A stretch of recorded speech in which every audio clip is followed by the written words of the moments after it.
नमस्कार साथियों, स्वागत है आपका अपने YouTube चैनल नीर केमिस्ट्री पाठशाला में। मैं हूं ब्रजेश कुमार और आज हम चर्चा करने वाले हैं एक पौराणिक कथाओं की, जो आज हर घर में पूजी जाती हैं। आप उनके बारे में कुछ जानते हो? बिल्कुल जानते हो, डेली आप करते भी हो, लेकिन उसकी कहानी सबको नहीं मालूम है। तो आज उसी कहानी की हम चर्चा करेंगे और चर्चा है माता तुलसी की कहानी। तो आइए हम स्टार्ट करते हैं माता तुलसी की कहानी। ठीक है, माता तुलसी की कहानी। देखो क्या है, त्रेता युग के आसपास या त्रेता युग में, ठीक है, एक राक्षस राजा हुए जिसे हम बोलते हैं दंभा या दंभ। और एक जनकपुरी में धर्मध्वज हुए। ऐसे कुशध्वज हुए ना, जनक के भाई कुशध्वज, वैसे ही उन्हीं के वंश में एक थे धर्मध्वज। तो एक तो राक्षसों के जो राजा थे और एक दैवीय जो धर्मध्वज थे। ठीक है ना, दैवीय। एक तो राक्षस के जो राजा थे वो दंभ थे और दूसरा के कौन से, धर्मध्वज। धर्मध्वज धम्म के जो पुत्र थे, दंभ, है ना, जो दंभ के पुत्र थे वो थे शंखचूड़। शंखचूड़ शंखचूड़ और इनकी जो एक पुत्री थी, उस पुत्री का नाम था तुलसी। तुलसी। यहां तक कहानी समझ में आई? ठीक है। देखिए, कहानी स्टार्ट होती है कि माता सरस्वती और माता लक्ष्मी में क्या हुआ, विवाद हुआ। विवाद किस बात की? तो विवाद इस बात की हुई कि कौन बड़ा। तो इन्होंने आपस में लड़ते हुए माता गंगा के पास गए। तो माता गंगा का एक रूप है जिसे हम भुवनेश्वरी बोलते हैं। तो ऐसे उनमें कुछ बात बात में ही भुवनेश्वरी माता को चिढ़ा गई। तो भुवनेश्वरी माता ने उनको, सरस्वती को, श्राप दे दिया कि जाओ तुम पृथ्वी लोक पर जन्म लोगे। फिर जब उनको श्राप मिला तो सरस्वती क्रोध में आ गई और क्रोध के कारण लक्ष्मी को श्राप दी कि आपको भी क्या करना पड़ेगा, पृथ्वी पर जन्म लेना पड़ेगा। तो सरस्वती जी भी वहां से पृथ्वी पर चली आई और लक्ष्मी जी भी पृथ्वी पर चली आई। तो आज हम चर्चा करेंगे लक्ष्मी जी की। तो जब लक्ष्मी जी आई तो उन्होंने मृत्यु लोक में जब आई धरती पर, तो उन्होंने धर्मध्वज धर्मध्वज की पुत्री के रूप में आई और उनका नाम क्या पड़ा, तुलसी। और दूसरा जो किसका ही कह सकते हैं कि एक रूप है, तो उन्होंने उनको भी श्राप है। तो राक्षस राज दंभ के पुत्र हुए शंखचूड़। शंखचूड़। अब ये है राक्षस और ये है दैवी। राक्षसों में और दैवी में बनती नहीं थी। तो जो तुलसी कहती थी कि हम विवाह करेंगे तो शंखचूड़ से करेंगे, शंखचूड़ जानता था कि हम एक राक्षस है तो वो करेंगे नहीं। तो हम जानते हैं कि विवाहों के सब बहुत सारे प्रकार होते हैं। तो उसी में एक होता है गंधर्व विवाह। गंधर्व विवाह का मतलब होता है कि अगर कोई लड़की लड़कियों को पसंद कर ले तो वो शादी कर सकते हैं, तो उसको हम बोलते हैं गंधर्व विवाह। तो तुलसी ने गंधर्व विवाह कर लिया।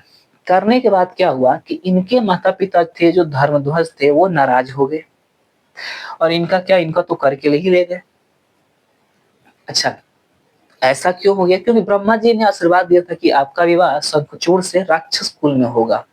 ये तो जो दम्भ था, ये जो दम्भ है, ये जो दम्भ है, दम्भ ने भगवान विष्णु की तपस्या करके उसने वर मांगा कि हमें एक चिरंजीवी पुत्र दीजिए। चिरंजीवी का मतलब होता है जिसकी मृत्यु ना हो सके। तो भाई साहब, इनके आशीर्वाद, इनके तपस्या से इनके पुत्र हुए जो शंखचूड़ हुए और ये चिरंजीवी हो गए, इनकी मृत्यु नहीं हो सकती है। तो हुआ क्या, इनका विवाह होने के बाद अब इनके मन में क्या होगा, बहुत वो हो गया, बोलते हैं ना, घमंड आ गई। बहुत शक्ति का बहुत इनको घमंड हो गया, अहंकार हो गया। तो अपने शक्तियों का ये दुरुपयोग करने लगे। इनको शक्तियां मिली थी कि जब आप किसी दूसरे को नहीं सताएंगे, जन लोगों को नहीं सताएंगे तो आपकी शक्तियाँ काम करेगी। लेकिन अगर आपने सताया तो आपकी क्या हो जाएगी, वहीं शक्तियाँ क्षीण हो जाएगी। फिर भी इन्होंने अपनी शक्ति के चूड़ में न तो नागलोक छोड़ा, न तो पाताल लोक छोड़ा, न सूतल लोक छोड़ा, न बीतल, न अतल, कोई लोक नहीं छोड़ा, न विष्णु लोक, न गंधर्व लोक, न यक्ष लोक, न यक्षिणी लोक, कोई नहीं छोड़ा। सब पे विजय प्राप्त करते हुए उन्होंने स्वर्ग पे भी विजय प्राप्त कर ली। अंत में उन्होंने भगवान शंकर से लड़ाई करना चालू कर दिया। तो चूंकि इनको वरदान था कि इनकी मृत्यु नहीं हो सकती, तो हुआ क्या कि उपाय लगाया जाए, क्योंकि भगवान विष्णु नहीं मार सकते थे। क्यों? क्योंकि विष्णु ने ही आशीर्वाद दिया था, तो फिर उनकी जो वरदान थी वो वरदान भंग हो जाता। इसलिए आदेश दिया आप शंकर जी को। तो शंकर जी से युद्ध करने लगे।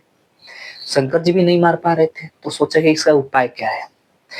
तो इनको एक आशीर्वाद मिला था कि यदि आपका सतीत्व रहेगा, सतीत्व आपकी बनी रहेगी, तब तो इस शंखचूड़ का वध निश्चित नहीं है, लेकिन अगर आपका सतीत्व भंग हो जाए तो इसका वध निश्चित है। तो भगवान विष्णु ने क्या किया, यहाँ पे शंखचूड़ का रूप लेकर इनके सतीत्व को क्या कर दिया, भंग कर दिया। जैसे ही भंग हुआ वैसे ही ये शंखचूड़ भगवान शिव के हाथों क्या हो गया, मारा गया। बाद में वैसे इनको पता चल गया, तुलसी को पता चल गया कि हमारे पति की क्या हुई, शंखचूड़ की मृत्यु हो गई। तो फिर उन्होंने पूछा ऐसा क्यों हुआ, तो उनको पता चला कि हमारे साथ तो धोखा हो गया है। फिर उन्होंने बोला कि आप असली रूप में आइए। जैसे ही असली रूप में आते हैं तो भगवान विष्णु वहीं पे प्रकट हो जाते हैं, असली रूप आ जाता है। बोले कि आप, बोले हाँ। ऐसा क्यों किया? क्योंकि इसकी मृत्यु निश्चित थी, क्योंकि यह पूरे संसार में त्राहिमाम मचा रखा था। बोले क्यों? क्योंकि इसने अपनी शक्तियों का दुरुपयोग किया, इसलिए इसको वध करना निश्चित हो गया था। तो उसने बोला कि आपने हमारी मर्यादा का भंग किया है, इसलिए हम आपको श्राप देते हूं कि आप पाषाण बन जाएं। तो वहीं कृष्ण वो जो है ना, विष्णु भगवान, वो एक पत्थर की मूर्त बन गए। फिर वहीं तुरंत ब्रह्मा जी प्रकट हो गए कि बोले कि नहीं नहीं देवी, अगर ये पाषाण बन जाएंगे, पत्थर बन जाएंगे, तो फिर इस सृष्टि का संचालन कौन करेगा? फिर बोले कि ठीक है, मैं आपको इस श्राप को बदल तो नहीं सकती हूँ, लेकिन परिवर्तित अवश्य कर सकती हूँ कि आपका एक रूप जन लोग मूर्ति, यानी पाषाण का मतलब होता है पत्थर, यानी शालिग्राम। शालिग्राम क्या हो जाएगा, मूर्ति की लोग पूजा करेंगे। इसलिए हम उस युग से हम पत्थरों की क्या करते हैं, मूर्ति बनवाकर हर घर में क्या करते हैं, पूजा करते हैं। तो ये जो पत्थर की मूर्ति है ना, ये यहाँ से आई है। क्लियर है? अब आगे बढ़ते हैं। फिर उन्होंने, माता तुलसी ने कहा हमारी तो मर्यादा भंग हो गई है, अब हमारे जीवन जीने के लिए कुछ बचा ही नहीं है। तो फिर विष्णु भगवान ने वहीं पे एक वरदान दिया कि आपका शरीर इस भूलोक में गंगा रूपी जल से क्या हो जाएगी, आपकी जो गंड है वो नष्ट हो जाएगी, और नष्ट होकर वहां से एक पौधा जन्म लेगी। तो उन्होंने गंगा को आह्वान किया, और उसने गंगा को अपने ही सर पे आह्वान किया, पृथ्वी पर नहीं किया, और उस गंगा में वो लिप्त हो गई। उनका जो शरीर था वो खत्म हो गया, और जो पत्थर बने थे उन पत्थर में विलीन हो गया। तुलसी और वो पत्थर विष्णु विलीन हो गए, और वहां से एक तुलसी का पौधा निकला जो आज हमारे घर घर में है। तो इसको हम क्या करते हैं, पूजा करते हैं। तो ये जो तुलसी का हर घर में पौधा देखते हैं ना, ये वही तुलसी है जहां से वो प्रकट हुई थी। ये साक्षात वो तुलसी है जो हम पूजा करते हैं। इसके बाद क्या हुआ कि वो अपने अपने लोग चले गए। फिर क्या हुआ, तो फिर उन्होंने जाते समय बोला था कि जिस घर में आप होंगी वहां कोई रोग नहीं होगा, वहां कोई कलह नहीं होगा, वहां कोई विकृति उत्पन्न नहीं होगी। क्लियर है? तो ये थी हमारी आज की कहानी। कैसा लगा आप जरूर बताइए। तब तक आज के लिए धन्यवाद।